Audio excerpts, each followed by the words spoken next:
warfare, laws of warfare, or rules of engagement are a key theme in Book 1 of Garde, Ecossaise, distinguishing between murder and defence.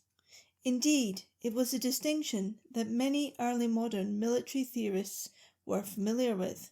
However, before I go on to discuss the historical theory and practice of the rules of engagement in early modern warfare, for those of you who have read Garde, Ecossaise, I will refresh your memory about passages in the book that discuss and relate to rules of engagement in early modern warfare. For those of you who are currently reading the novel, there may be spoilers ahead, but I will try my best to keep them to a minimum.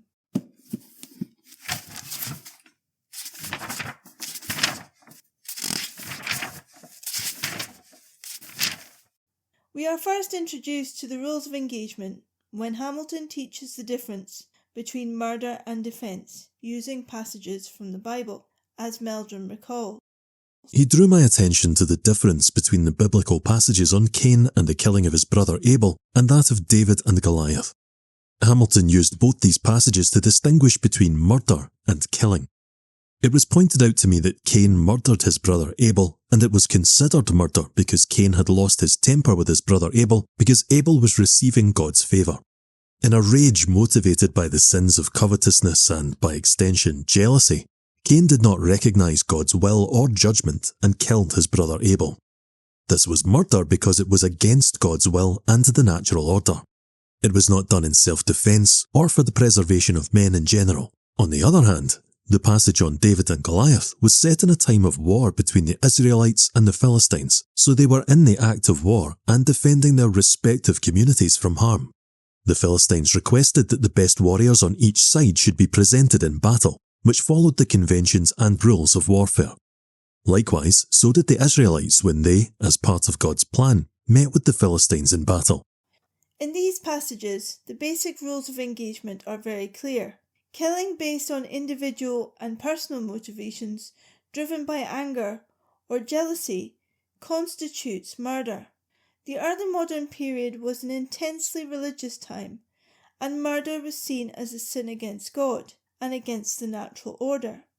Whereas, if actions are undertaken during war and are taken in self-defence, either for yourself or your community in the field of battle, they constitute a legitimate act of war.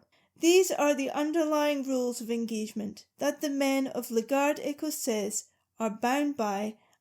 This is underscored in other parts of the novel, where on occasion I would put the men in difficult circumstances, showing how, in reality, these basic rules can be complex in different contexts. In 1672, it is revealed that Hamilton has broken his own rules of engagement, and this shakes Meldrum to the core, especially after their biblical conversations. Hamilton confesses to the murder of a man in 1658, and this, indeed, was a private act on Hamilton's part, done within the confines of the grounds of the hunting lodge at Versailles. Hamilton knows that he is in serious trouble, as Meldrum explains.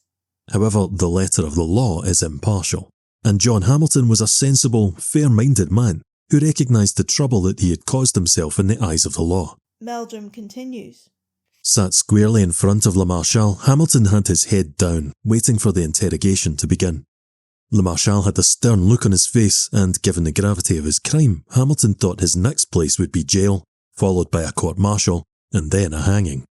Here the distinction between killing to defend your community and killing through private actions, which constitute murder, is very clear.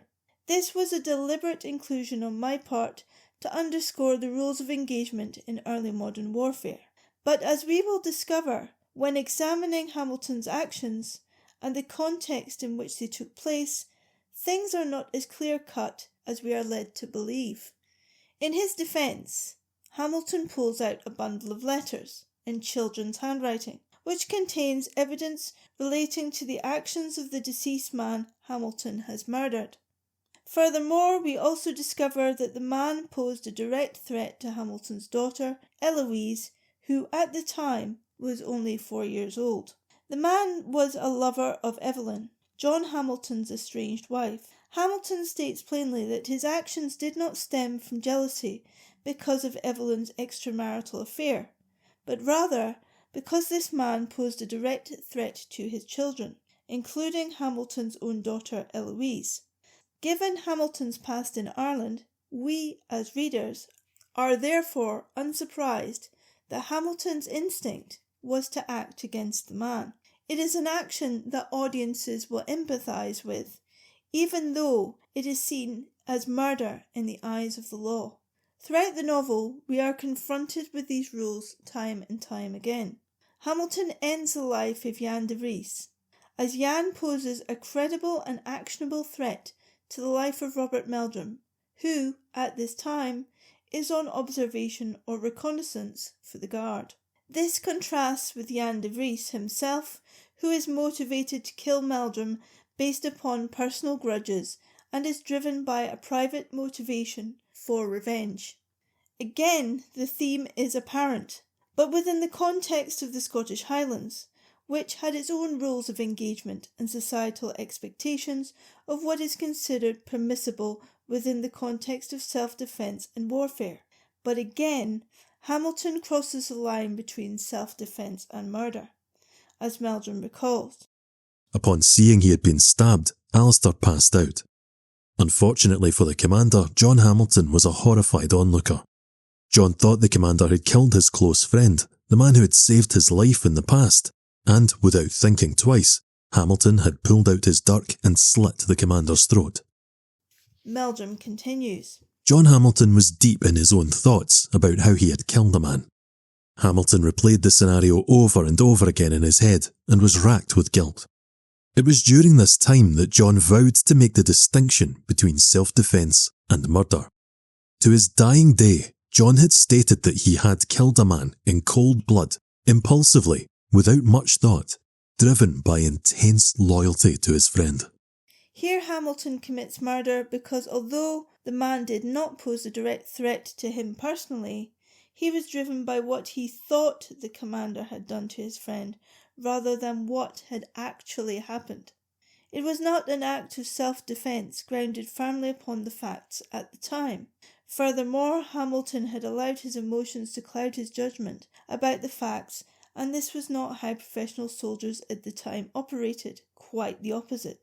At this point in his life, Hamilton is not a professional soldier, but I inserted this scenario so that it would contrast with Hamilton's conduct in French service during the 30 Years' War.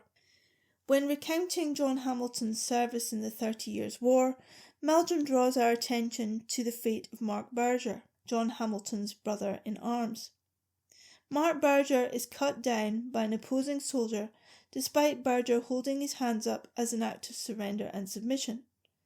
Hamilton, looking on, is horrified and allows his emotions to get the better of him and cuts the soldier down for breaching the rules of combat.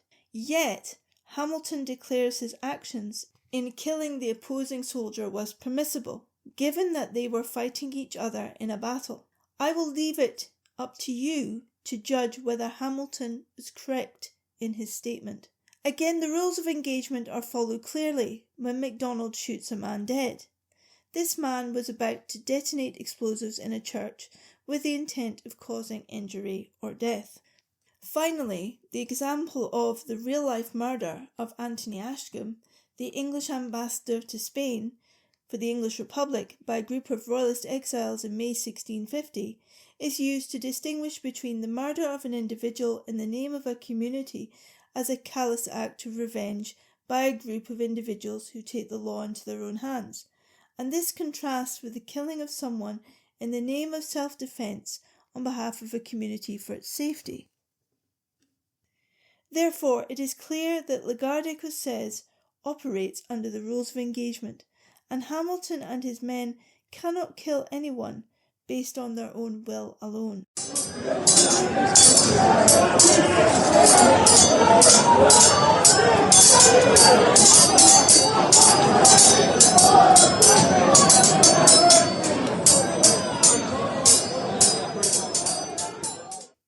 How do the above above ideas, thoughts and actions compared to the rules of engagement as understood by soldiers in early modern Europe during the 17th century. There was not a codification of the rules of war as we have today, but rather they were unwritten rules of conduct that depended upon the context in which they were applied and how they were interpreted by the soldiers and officers in given circumstances. However, there were early modern theorists whose ideas would have impacted upon John Hamilton's generation of soldiers, such as Francisco de Vitoria, who lived from 1483 to 1546, Balthazar Alea, who lived from 1548 to 1584, and Louis de Molina, who lived from 1535 to 1600, and Hugo Grotius, who lived from 1583 to 1645. These authors grappled with the theory behind the conduct of war. Their theories were based upon a mixture of classical precedents of Greek and Roman scholars and Christian theorists from the Middle Ages who had drawn their ideas from biblical scriptures. These ideas were then applied to the context within which these writers lived. It was during the early modern period that the laws of war, as we would recognise them today, began to be standardised and established. However, there are important caveats to these rules that we must understand before we proceed. Firstly, these rules of engagement or rules of war only pertained to Christians. Muslims were excluded from these rules because these rules of engagement came from the Christian tradition in the Middle Ages. The second caveat is that the rules of engagement tended to differ in terms of rank. The rules of engagement were agreed and applied by officers who mainly comprised of the aristocracy. These laws of war did not necessarily extend to the actions and experiences of the lower ranks. One of the major rules of warfare that was agreed upon was that legitimate warfare could only be undertaken by a sovereign power. This could be a monarch, in the case of Louis XIV, or in the case of the United Provinces, the modern-day Dutch Netherlands. And in their case, the sovereign authority was the assemblies of the provinces. Anyone who went to war without the permission of the sovereign was classed as a rebel, and as such declarations of war issued without the sovereign's permission were seen as rebellions, and therefore the sovereign had every right to suppress them using armed force. This is an argument that was fully accepted, and as such, when Louis XIV suppressed the Fronde, he had the law of war on his side. Theorists such as Vitoria, Ila, Molina and Grotius were all occupied with the key question of what constitutes a just war. The majority of these works were published when Spain was conquering the New World, and Spain was the dominant military power in Europe. At this time, during the 16th and early 17th centuries, Spain was trying to suppress rebellion in the Netherlands. Hence why the majority of these early modern treatises on the rules of war have Spanish connections. In Hugo Grotius's case, he was writing his works after the United Provinces had successfully managed to cede from the Spanish Empire and create an independent country. This new independent country drew its wealth primarily from overseas expansion and had to justify its assertive and some would say overtly aggressive mercantile policy. These are the key contexts which inform these authors' opinions, and it is something to keep in mind. So, in their view, what constituted a just war? All theorists broadly agreed on the following. A just war was a war in the defence of ourselves, our country, our property and goods, liberty, and to defend our allies. A just war is also declared when you wish to regain something from the enemy that they have unjustly taken from you, and something that the enemy unjustly retains. A just war can also be declared to take vengeance for some wrongdoing that someone unjustly afflicted upon us. Just war can also be declared when a neighbour denies us access to cross his territory peacefully. There was also a right to oppose pillaging, rape and killing. Just wars were also declared in lieu of breached agreements and treaties. War could also be declared to dissuade a country or peoples to join your enemies. And finally, as we have already discussed, a just war can be declared to repress internal heresy and rebellion. Other customs that became commonplace were the exchange of prisoners and the taking and releasing of hostages. There was also the concept of protection money. These were sums paid by local authorities to pay military forces in the area not to harm non-combatants. The killing of innocents is prohibited in war, but some theorists like Victoria take account of the accidental killing, or what we would call today collateral damage. Grotius classed innocents as women, children, priests, husbandmen, merchants, and all captives.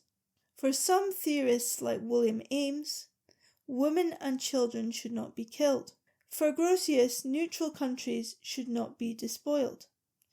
Yet Grotius differs from other theorists in believing that non-combatants in the theatre of war and their property are not immune from the effects of war.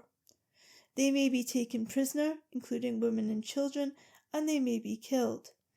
This diversion is particularly notable as it coincides with the 30 Years' War. However, being a very religious era, for many of these writers, and indeed for many contemporary soldiers, God played a key role in their decisions to go to war. This was particularly the case, but not exclusive to, Puritans in England and New England, but also to other Protestant Calvinists in the United Provinces and in the Swiss Confederation.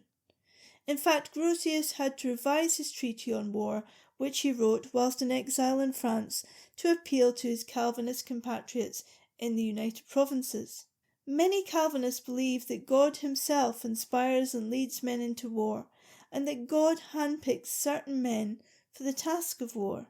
A famous example of this is Oliver Cromwell, who was seen by his contemporaries as being an instrument to defeat the Royalists during the Wars of the Three Kingdoms. Cromwell himself believed that he was God's instrument to fulfill God's will on earth, which was predestined, otherwise known as God's providence. Other theorists and contemporaries believed that God's role and will could be a double-edged sword. If an army was victorious, it was a sign that God was pleased and that the victors were righteous. However, if the army lost, it was a sign of God's displeasure upon the combatants and a sign of God's wrath upon the army.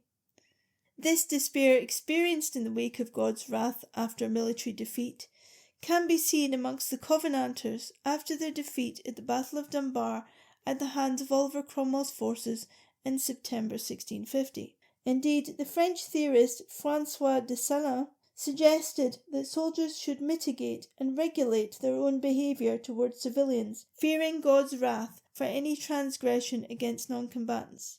But it is important to note that not all theorists in the early modern period believed that victory was a sign of God's help, such as Matthew Sutcliffe.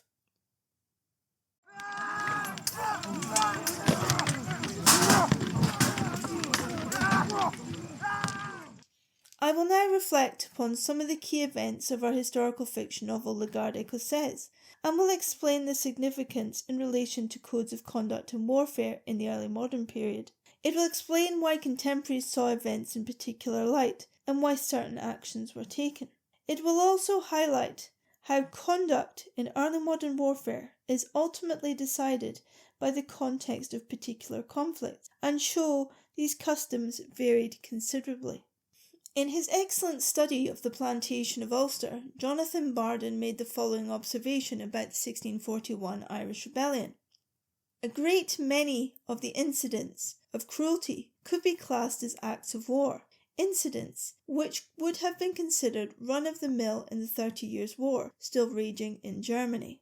I'm not sure if I agree with this statement, but if we view the 1641 rebellion through the perspective of early modern theories of war, we can see how and why many contemporaries saw the rebellion as a massacre rather than a legitimate act of war. First and foremost, it was clear to many Protestants after the events that the 1641 rebellion was an act of rebellion against the sovereign.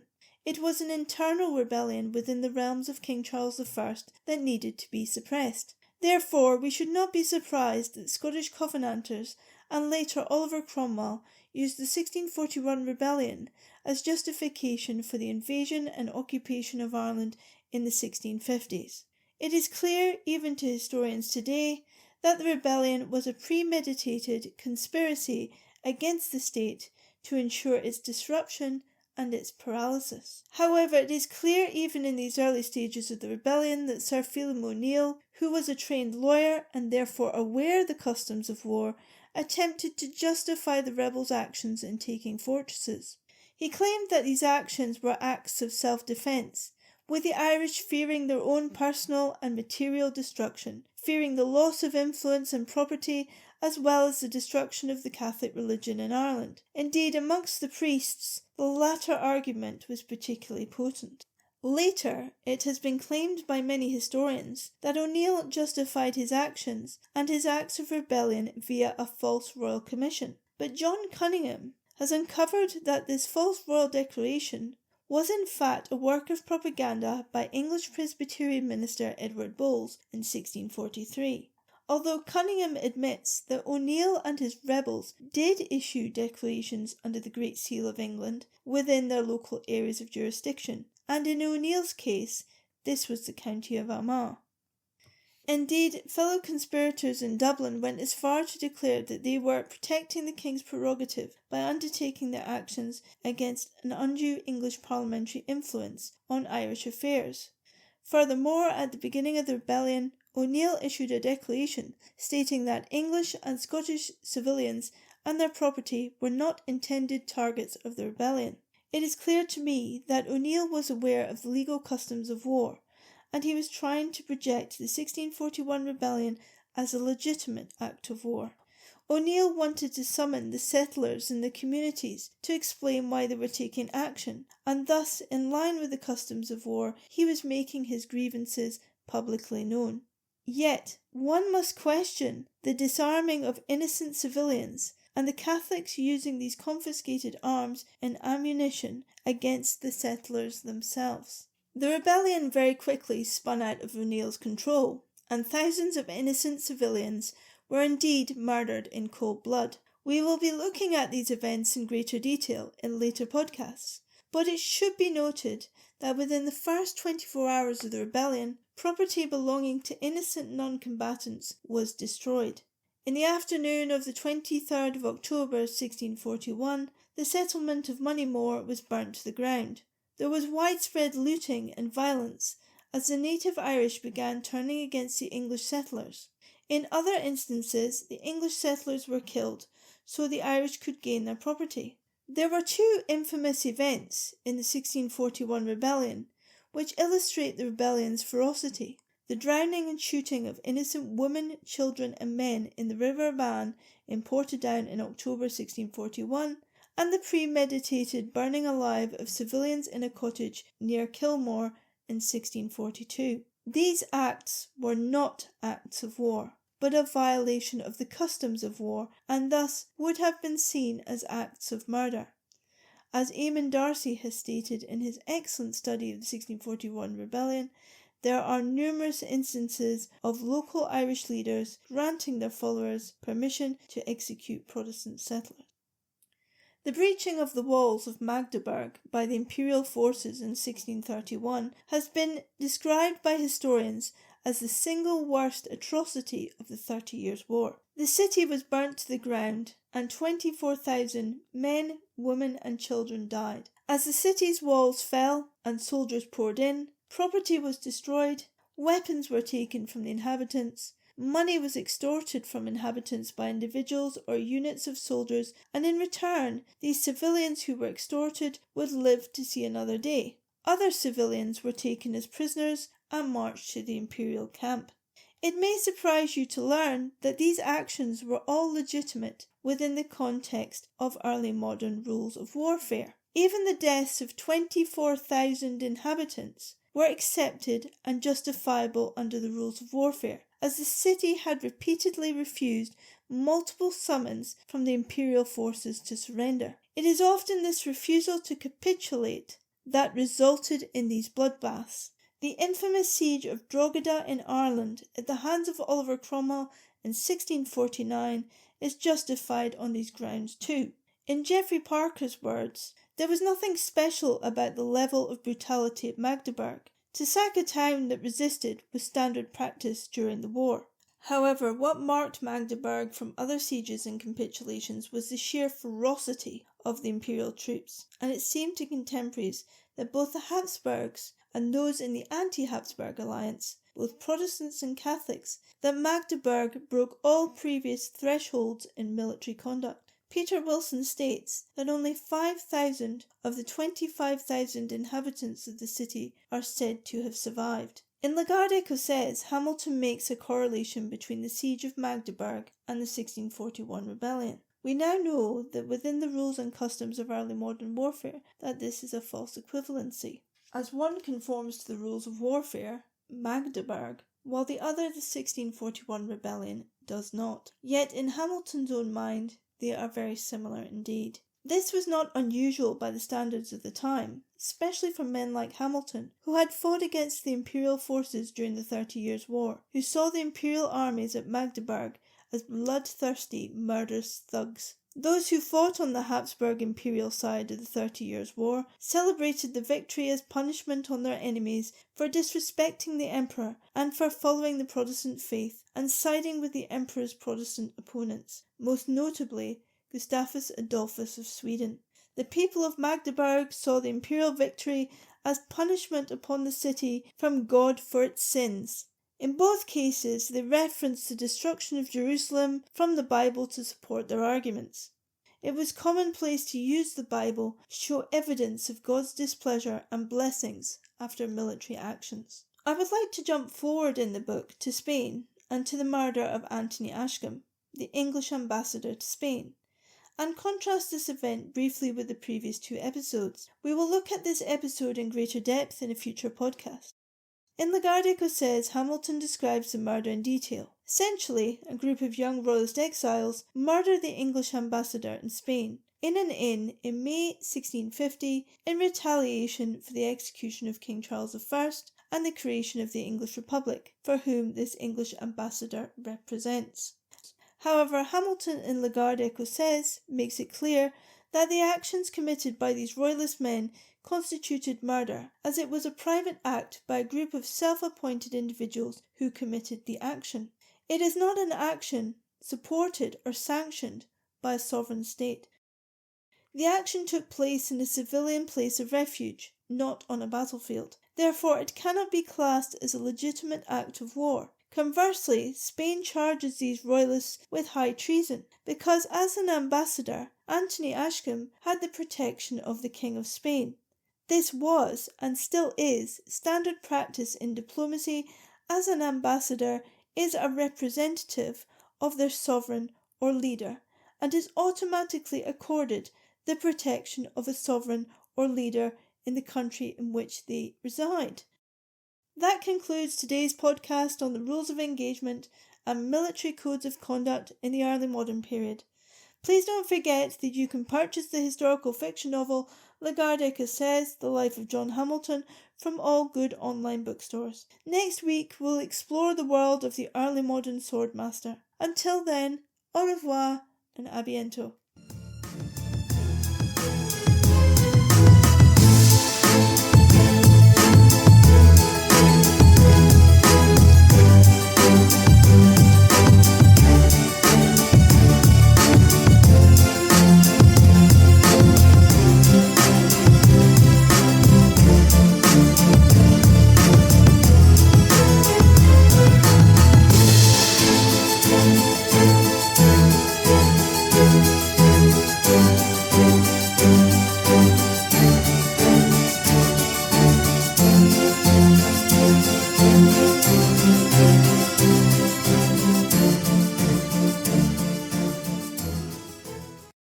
Voice of Robert Meldrum was provided by Gaz Kerr.